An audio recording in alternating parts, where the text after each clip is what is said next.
All right, so we're moving on from solving linear equations to solving linear inequalities. So the basics are the same as 2.3a. The only thing with linear inequalities is that now you're looking for one side to be greater than the other versus one side to be equal to the other. And also you have to remember that when you're solving inequalities and you divide by a positive or negative, that you have to reverse the inequality. So I said that ahead of time, but here we go. This is objective 2.3b. Topic is solving linear inequalities. Again, algebra versus intersect method. And I again challenge you to use the intersect method just so that it helps you understand this more deeply. Okay. Also, our solutions will be very large. We'll have large intervals of a number line that will be our solution. And so we will be writing our answers in interval notation, and we'll also be graphing them on a number line. Okay, so the essential question is, how do you use the inequality sign in conjunction with the intersect method to solve inequalities? Because listen, you should already know how to solve inequalities algebraically. What we're trying to do is help you learn to use your calculator tools to think about them in a different way, analytically.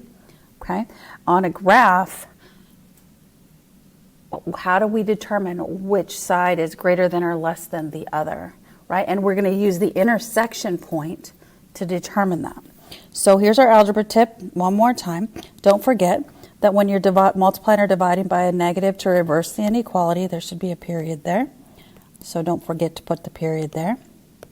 I'll just put it there. There we go. All right. So for example, let's say I have negative 2x is greater than 4. If we divide by negative 2 on both sides, then we have to remember to reverse the inequality because we divided by a negative. Same thing if you were to multiply by a negative. For example, if you had negative 3/4 x is greater than 5 and you wanted to clear the fraction here, well, you could just multiply. So you could do times negative 4/3, right? And get that negative in there. Greater than negative 4/3 times 5. So notice that we multiplied by a negative there.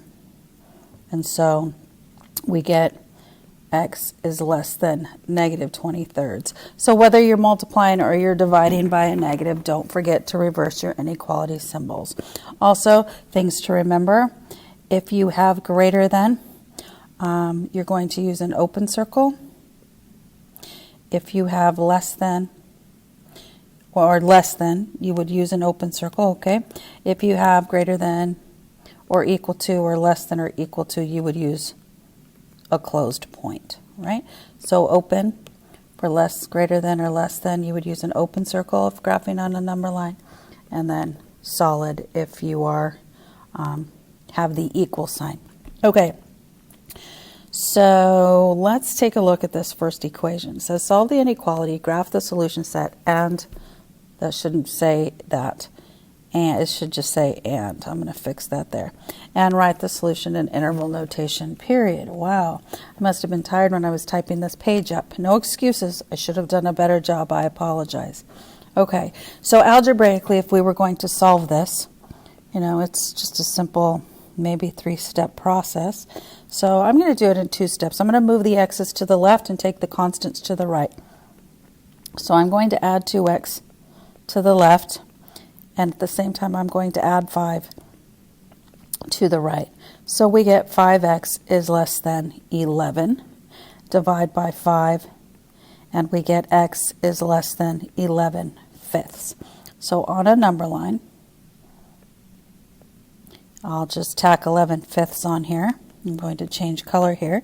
Open circle because it says less than, and less than means I'm going to negative infinity. So in interval notation, so all of these numbers, I could pick any number here. I could pick negative 10, and I could plug it in here. So if I do 3 times negative 10 minus 5, that should be less than 6 minus 20, 2 times negative 10. All right, so that's negative 30 minus 5 is less than 6 plus 20. And that's true. Negative 35 is less than 26. True statement. So basically anything to the left of 11/5 is going to make this a true inequality. Okay, so our solution in interval notation is negative infinity to 11/5. Now on the intersect method, if you recall yesterday when we were using calculators, what we would do is we would say, okay, we're going to make the left side of the equation, so I'm going to do left side, y equals 3x minus 5, and then the right side, I'm going to do in red here, y equals 6 minus 2x. Now, while I could graph those pretty quickly because that's an mx plus b, I am going to use the Desmos Calculator here so that we can actually see a perfect intersection. And so I already have them typed in equation 1, and I'm going to change that to blue to match my color coding. And equation 2 I'm going to change to red. And I'm going to turn both of those equations on. And I'm going to zoom in. And there we have our intersection at 2.2, 1.6.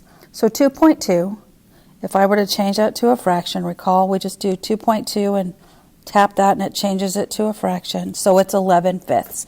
All right, so that's our answer for x, 11/5. And what we're looking for is when is the blue line less than the red line. So that means the blue line, where is the blue line below the red line? And that would be on the left side of the intersection point. So from it's lower, if you look, all the way from negative 10 on the x-axis to our intersection point, our blue line, which is the first equation, is less than the red line. So if I were to go over here and, okay, I'm going to put my intersection point here. This is, I meant to do this in black. Let me change this. So the intersection was at 2.2. I already forgot what it was. Was it 1.4? 1.6. Okay. 1.6. That was our intersection. And what we want is for our left side to be lower and our right side to be higher. Okay, so I'm going to actually draw this on the graph really quickly. So my blue line has a y-intercept of negative 5 and a slope of 3. So I'm just going to regraph this on my graph here. And then my red line, which is my second side of the equation, has a y-intercept of 6 and a slope of negative 2. And so I'm going to draw both of those lines and just indicate a little bit more here. So here's our intersection right here at 11/5 and then 1 6/10. That's 1 3/5. So that's 8/5. All right. So what I'm looking for is which side of this intersection is my blue line underneath or less than my red line. And that happens right here where the intersection occurs. It's all over here. I'm going to grab my highlighter to indicate it on this side. So from this point on my x, because we're solving for x, remember, from negative infinity to that point right there, the left side of my equation is below the right side of my equation. And then at the intersection, you can see what happens is the blue and the red switch, and blue goes high and red goes low. And what we're looking for is the blue to be below the red. And so that's how you would use your intersection method. So what you're looking for is what places on the graph is, because you have a less than, the left side of the equation below the right side of the equation. Okay, let's try another one. So here we have algebraic method 13 minus 7x greater than or equal to 10x minus 4. All right, so 13 minus 7x, zoom in a little here, and 10x minus 4. Again, I'm going to bring, excuse me, My x is to the left by subtracting, and I'll go ahead and take my constant to the right by subtracting. So that's negative 17x is greater than or equal to. I am so sorry. Okay. Oh my goodness. Okay, so there we have that. We're dividing by a negative. So we're going to reverse that inequality. And so we get x is less than or equal to 1. So if I put that on a number line, solid point at 1. Actually, I'm going to put a different color here. And to the less than. And there we have that. Now, here's something different about the algebraic method. So we're picking up all of the times when we are on the left side of 1. So that's what we're going to be looking for. So over here in the intersect method, I'm going to be using this graph here. We're going to make our y equal the left side, 13 minus 7x, and the right side, y equals 10x minus 4. And of course I could go ahead and graph those by hand, because they're not, again, that hard to graph because they're in slope-intercept form. But let's use Desmos one more time and remember what our goal is. Now this time we want the right side to be higher because we're looking for greater than. The right is higher. When is the right higher than the left? Basically is what we're looking for. So when is the left line higher and the right line lower? So let's look at Desmos again. We're going to turn off those two equations, and I'll make this one blue, and I'll make this one red. All right, and so there's our intersection. X equals 1, so 1, 6 is our intersection. And so what are we wanting? We're wanting the top equation, the blue line, which is the left side of the equation, to be higher than the red line. So is that to the left of 1 or to the right of 1 when the blue line's higher than the red line, right? That's on the left side of 1, so that would be the side of the equation that we would, or the side of the graph that we would choose. So our intersection was at, again, was at 1, 6, and so here's our point where we're choosing one side of x, okay, and so again I'm going to graph quickly.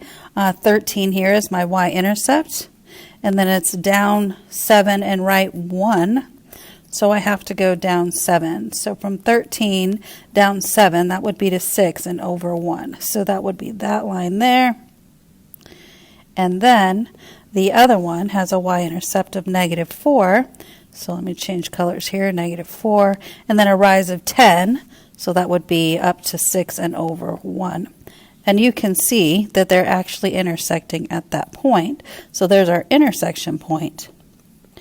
And on which side of x equals 1 is the blue line higher than the red line? Again, that's happening on this side. So from negative infinity to negative 1. That's how you do it. Okay, now last two, here's our special cases again. So what happens, like if you recall yesterday, what happened is we could cancel our x's out and we'd get a false statement. No solution, or we count our x's out and we have a true statement, all reals, right? This is going to happen again. So let's take a look at this. There is one extra consideration though. If your equation contains an equal to, your inequality contains the equal to symbol under your inequality symbol, you just have to really clue into the question, so pay attention. So we have 37 minus 7n less than negative 2. If you don't mind, I'm going to go ahead and distribute here, negative 7n minus 35, and here's what we get. 37 minus 7n, and I don't know why it's an n, just make it an x, it doesn't matter, equals negative 37 minus 7n. So let's go ahead and solve that. So I'm going to go ahead and add 7n to the right, and I'm going to subtract 37 to the left. And so here on this side, I get 0 is less than negative 74. Well, that is totally false. Therefore, on a number line, it would just be a blank number line, and our answer would be no solution. So what does that look like if we put it on a graph? Now think about it. What we want is for the left side, when is the left side lower than the right side? Okay, so we'll do left side as 37 minus 7n, and the right side we'll do negative 2 minus 7 times n plus 5. But actually, guys, I'm going to go ahead and use x when I'm graphing on my graphing calculator, of course. So I'm just going to change those to x. So when is the left side lower? On which side of the intersection? Let's take a look. So back to Desmos. I'm going to go ahead and turn this one on, make it blue. Turn this one on, make it red. It is red. All right, let me zoom out a bit so that we can see them. Look at that. So at what point is the blue line ever less than the red line? So like, for example, at this point right here. Well, I can't do it because I can't write on this. But you can see they don't have an intersection. So it's either, so there's no solution here because the blue line's never below the red line. Let's look at it on this graph here. If I were to graph it, I'm going to go ahead and graph 37 minus 7x. So 37 is my y-intercept. That would be like right there. And if I go down 7, I'd be right here and over 1. Okay, and then I'll just do a couple more points there. All right, so there's that line. All right, and then let's do our other line where we have, I'm going to actually graph that one there because, well, I'll just write it as negative 37 minus 7x. Okay, so negative 37 and then down 7 and over 1, or up 7 and over 1. All right, so here's the question. Right, because there's no intersection. At x equals 0, is the blue line below the red line? No. At x equals 2, is the blue line below the red line? No. In fact, the blue line is never below the red line. The red line is always below the blue line.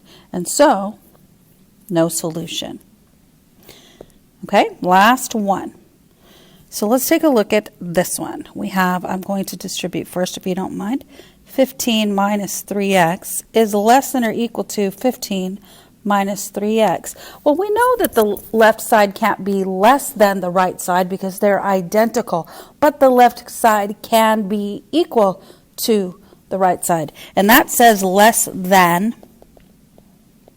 or equal to, meaning it can be one or the other and still be true, right? So if I were to solve this, I would add 3x to the left, cancel, and I would subtract 15 to the right and cancel, and that would give me 0 is less than or equal to 0.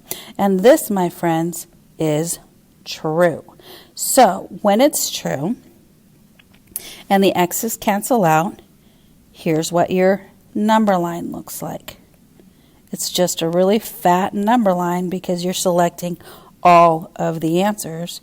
And so all real numbers will make this true. And think about it. Say I just pick random, x equals 1, and I plug that in. 15 minus 3 times 1 is less than or equal to 15 minus 3 times 1. Well, that's 12 is less than or equal to 12. Well, it's not less than, but it is equal to, and so I can pick any x I want. So what do you think is going to happen when I graph it? Let's think about that. So we have the left side of the equation. we're going to do y equals 3 times 5 minus x. And the right side of the equation, we're going to do y equals 15 minus 3x. And we are going to use this less than or equal to, right? So that means that the left has to be lower than or the same as the right side. And so here's our choice over here. We want, lower than or the same. Equal to, lower than or the same. That's what we're looking for. And if you don't mind, I'm just going to go ahead and graph this by hand. So the left side, that's 15 minus 3x. So my y-intercept is 15. And then my slope is negative 3 over 1. So down 3 over 1, down 3 over 1. And notice I did make a scale of 3 on my x-axis so I could easily graph those. That's a good tip. And then the other one is exactly the same line, right? Your y-intercept is 15, down 3 over 1. And so that means that at all the time, I'm never lower than, but I am the same. And so the solution is it happens all the time from negative infinity, all the x's from negative infinity to positive infinity. And that's how you use the intersect method to understand more deeply the algebra that you've been doing for so long. Okay, that's it for today. You have a homework on Canvas. Get to it.